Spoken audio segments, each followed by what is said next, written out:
नाही, मला खूप छान वाटलं ॲक्च्युली. मराठी मूडने हा बोला मराठी नावाचा जो उपक्रम सुरू केला आहे. मी स्पर्धा नाही म्हणणार त्याला, मी त्याला उपक्रम म्हणेन. कारण त्यानिमित्ताने मी जे बघतोय ना, तर अगदी लहान मुलांपासून ते महाविद्यालयीन मुलांपर्यंत सगळेजण आपापलं स्क्रिप्ट लिहित आहेत. ते मराठीसाठी लिहित आहेत, मराठीमध्ये लिहित आहेत. आणि त्या निमित्ताने त्यांचा मराठी भाषेसाठीचा अभ्यास होतो आहे. म्हणजे फक्त मराठीबद्दल लिहायचं नाही आहे, तर मराठीचा इतिहास जाणून घ्यायचा आहे. मराठी भाषेचा जो काही अभिमान आहे तो त्यांच्या डोळ्यातनं आपल्याला दिसतोय. तर ह्या सगळ्या गोष्टी ना खूप छान आहेत. आणि मला ॲक्च्युली मला मराठी मूड्स आणि बोला मराठी ह्या उपक्रमाला ॲक्च्युली धन्यवाद द्यायचे आहेत की इतका सुंदर उपक्रम तुम्ही सुरू केला आहे. म्हणजे बऱ्याच स्पर्धकांचं असं म्हणणं आहे की अरे मराठी भाषेसाठी स्पर्धा घेतल्या जातात. तर माझं असं म्हणणं आहे की अजून 10 स्पर्धा घेऊया. पण जर मराठी भाषेचा जाज्वल्य अभिमान प्रत्येकाच्या डोळ्यात दिसत असेल तर मला या स्पर्धेचा भाग होणं मला आवडेल. मला मजा येईल खूप. आणि मला खरंच मजा येते. नाही, त्याबाबतीत मी एवढं नक्की म्हणेन की मी आत्तापर्यंत फक्त मराठी सिनेमेच केलेत दिग्दर्शित. आणि म्हणजे बऱ्याच वेळा असं होतं की मी संजय दादा हा कुठे मराठी बोलतो, हा ते हिंदी बोलतो. पण मला त्यांना सांगायला आवडेल ॲक्च्युली की माझी बायको आहे ना, माझी बायको पंजाबी आहे, पण आमच्या घरात मराठी बोललं जातं. आमच्या मुलीवर मराठी संस्कार आहेत. माझी मुलगी खूप छान मराठी बोलते. मी मराठी बोलताना मध्ये मध्ये हिंदी किंवा इंग्रजी भाषेचा वापर करणं हे ॲक्च्युली मी लहानपणापासून ज्या भागात वाढलो आहे, मी सिंधी कॅम्पात वाढलो आहे, लहानाचा मोठा झालो आहे, त्यामुळे मी तसा बोलायचो. पण जेव्हा मला कळायला लागलं की आपल्याला मराठी बोलणं खूप गरजेचं आहे, कारण मी जसा वागतो तसे माझे असिस्टंट्स वागतात, तसे मला फॉलो करणारे वागतात, तर मला ही माझी चूक सुधारली पाहिजे. आणि तेव्हापासून मी माझ्यामध्ये खूप बदल घडवून आणला आहे. आणि मला खूप छान वाटतं आहे आता.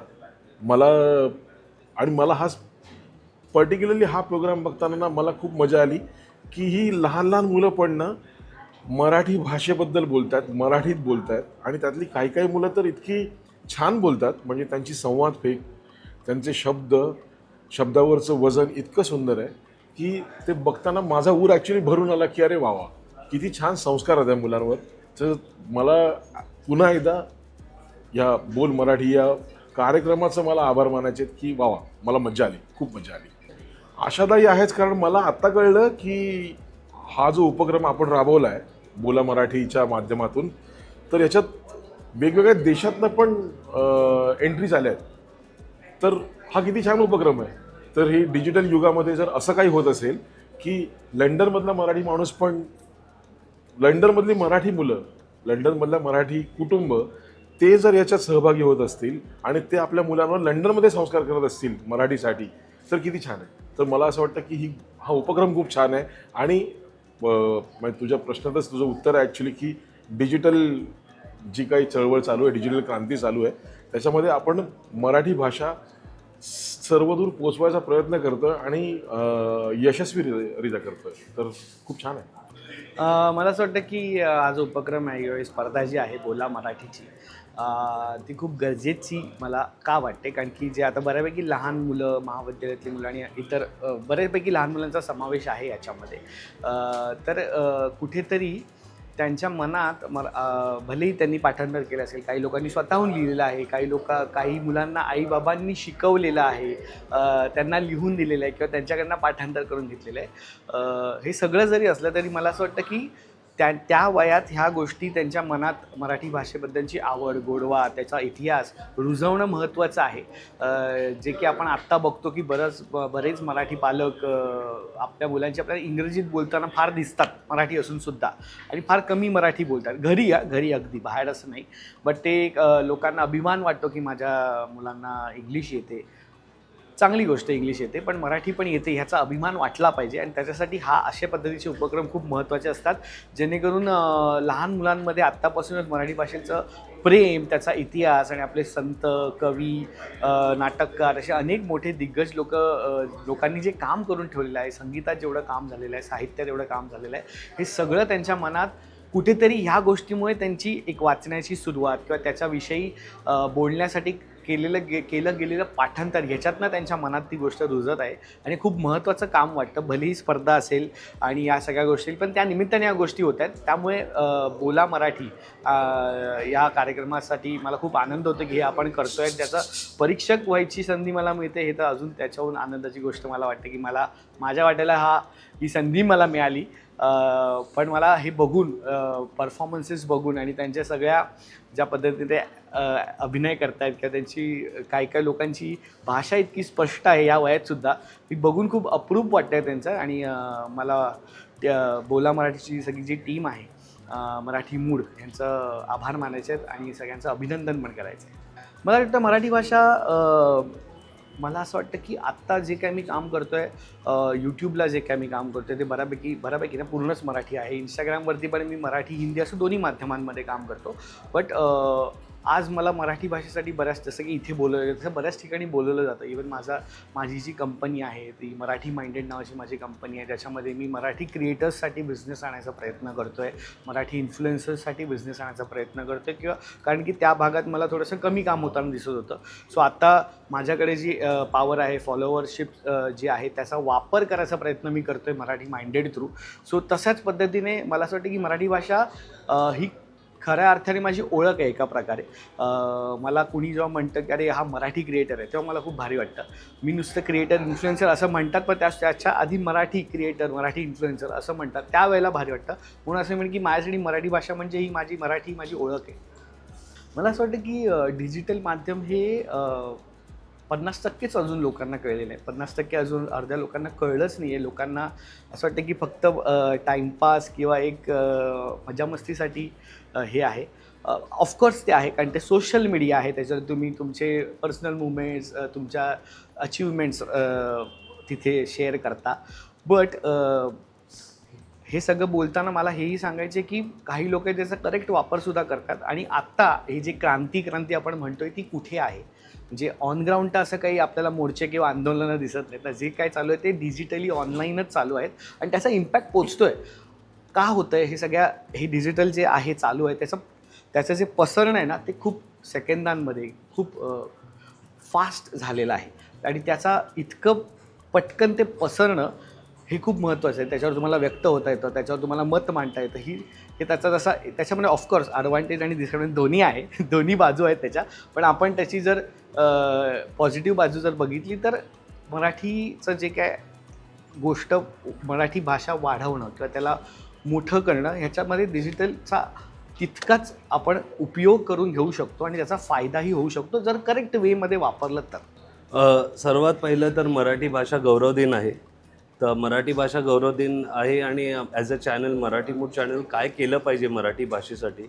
तर सध्या शाळांवर सिनेमे येत आहेत की मराठी भाषेच्या शाळा बंद होत आहेत, लोकांना मारलं जात आहे मराठी बोलायला लावायला. तर आम्हाला असं वाटलं की यार मराठी एवढी आपली छान भाषा आहे, ह्याच्यासाठी हे सगळं करायची गरज नाही आहे. आपण प्रेमाने लोकांना म्हणतात इन्स्पायर केलं पाहिजे की त्यांना मराठी बोलायची इच्छा झाली पाहिजे. आणि कुठेतरी वाटलं इन्स्पायर करायला सर्वात चांगलं काय आहे तर बक्षीस. तर आम्ही विचार केला की आपण असं काहीतरी एक उपक्रम राबवूया ज्याने लोकांना वाटेल की अरे यार मराठी बोलली पाहिजे. आणि जसं तुम्ही बघितलं आपल्याकडे या स्पर्धेमध्ये अमराठी लोकांचे पण सहभाग आहे. मला तुम्हाला सांगायला आवडेल, आपल्याला पाकिस्तानमधून पण 2 एंट्री आल्या आहेत आणि ते मराठी बोलणाऱ्या लोकांचे आहेत. तर दुबईमधून आले आहेत, बाकी देशातून पण आले आहेत. सगळ्यांना आपण पारितोषिक देऊ शकत नाही, पण एवढी मराठी बोलणारी लोकं जगभर पसरली आहेत आणि आपल्याचकडे महाराष्ट्रात ती नाही होते. त्यासाठी एक छोटासा प्रयत्न होता की असा एक उपक्रम राबूया मराठी मूड करून की लोकांना मराठी बोलायला अजून प्रेरित करता येईल. मला असं वाटतं की प्रत्येक माणसाने मराठी ही भाषा केवळ उत्सव किंवा आपला जागतिक मराठी भाषा दिन हा केवळ उत्सव म्हणून एका दिवसापुरता साजरा न करता तो आयुष्याचा आपला भाग बनवला पाहिजे. मी सगळ्या मराठी बांधवांना एवढं सांगेल की प्रत्येक महिन्याला आपण जेव्हा जमा खर्च करतो हिशोबाचा की बाबा किराणा मालाचे एवढे पैसे, घराच्या बिलाचे, लाईट बिलाचे एवढे पैसे, तर आपण पुस्तकांसाठी सुद्धा काही पैसे राखून ठेवले पाहिजे आणि मराठी भाषेतली पुस्तकं दर महिन्याला आपल्या घरात आली पाहिजे. लहान मुलांच्या हातात पुस्तक दिलं पाहिजे. आपली मुलं वाचत नाही असं आपण म्हणतो, पण आपण त्यांना वाचताना दिसतो का? त्यामुळे घरामध्ये मराठी भाषेचं पुस्तक जर आलं, मोठी मंडळी वाचताना दिसली, तर मुलंसुद्धा नक्कीच आपलं अनुकरण करतील, वाचतील. त्यामुळे मराठी भाषा जर आपल्याला येणाऱ्या पिढीमध्ये रुजवायची असेल, वाढवायची असेल, फुलवायची असेल, तर मोठ्यांनी आपल्याला मुलांना पुस्तकांपर्यंत नेलं पाहिजे, पुस्तकांपर्यंत नेलं पाहिजे, त्यांना पुस्तकं हाताळू दिले पाहिजे. आणखी सगळ्यात महत्त्वाचं एक लेखक म्हणून मला वाटतं की आपण मराठी भाषेची सुरुवात आपल्या घरापासून केली पाहिजे. आपलं स्वतःचं मूल आपण मराठी भाषेच्या शाळेत का घालू नये? अहो, मराठी भाषेतून शिक्षण घेतल्यानंतर ज्या संकल्पना असतात त्या अगदी मुलांच्या डोक्यामध्ये इतक्या फिट्ट होऊन जातात की ते विसरत नाहीत. आणि म्हणूनच मराठी भाषेतून मिळालेलं शिक्षण हे मुलांच्या आयुष्यात चिरकाल टिकणारं आहे. मराठी भाषा ही केवळ भाषा नाही, तर ती आपलं अस्तित्व झाली पाहिजे, आपला आत्मविश्वास झाली पाहिजे असं मला वाटतं. मला एक अनिनावी फोन आलेला आहे आणि तो फोन उचलून माझं झालं की काय आहे, आज तुम्हाला यायचं आहे, आज निवेदन आहे. म्हटलं कसलं निवेदन आहे? असं घाईघाईत एक फोन येतो आणि तो असतो मराठी मूडच्या बोला मराठीसाठी. आणि ही माझ्यासाठी कायम भाग्याची गोष्ट असेल की ह्या चॅनलसाठी मला निवेदन करण्याची संधी दिली, तर त्यासाठी आधी सगळ्यांचे धन्यवाद. आणि मराठी हा जिव्हाळ्याचा विषय आहे आणि कसं कसं कसं कसं मला पकडून इथे बोलवलं आहे त्यासाठी मी तुमची आभारी असेन. मराठी मातृभूमी आपण असं म्हणतो, जिथे आहोत ती आपली मातृभाषा म्हणजेच आई, जननी, जन्मदाती, जी आपल्याला जन्म देते, जी आपल्याला घडवते, आपल्यावर संस्कार करते. ही भाषा कधी कुठल्याही पद्धतीने लुप्त पावत जाणं हे अजिबात सहन होत नाही. आणि म्हणूनच ह्यासाठीचा हा अट्टहास आहे जो मराठी मूळच्या चॅनलच्या सगळ्या क्रिएटर्सनी केलेला आहे. आणि म्हणून मला ही भाग्याची गोष्ट वाटते की याचा मी भाग आहे. मी मराठी शाळेची विद्यार्थिनी आहे. इथेच दादरला साने गुरुजी शाळेत माझी सगळी जडणघडण झालेली आहे. खूप वर्ष वक्तृत्व स्पर्धा, एकपात्री स्पर्धा केल्यानंतर आज मी निवेदन क्षेत्रात, अभिनय क्षेत्रात कॉन्फिडेंटली म्हणजेच आत्मविश्वासाने उभी राहू शकते, बोलू शकते. आणि मला वाटतं माझ्या या आत्मविश्वासामध्येच माझी मराठी किती रुजलेली आहे हे दिसून येतं. मला असं वाटतं ह्या स्पर्धेच्या निमित्ताने बऱ्याच आपल्या हक्काच्या मराठी माणसांना ही संधी मिळाली आहे मराठी अभ्यासण्याची. त्यामुळे ही संधी तुम्हाला प्रगल्भच करणार आहे, समृद्धच करणार आहे.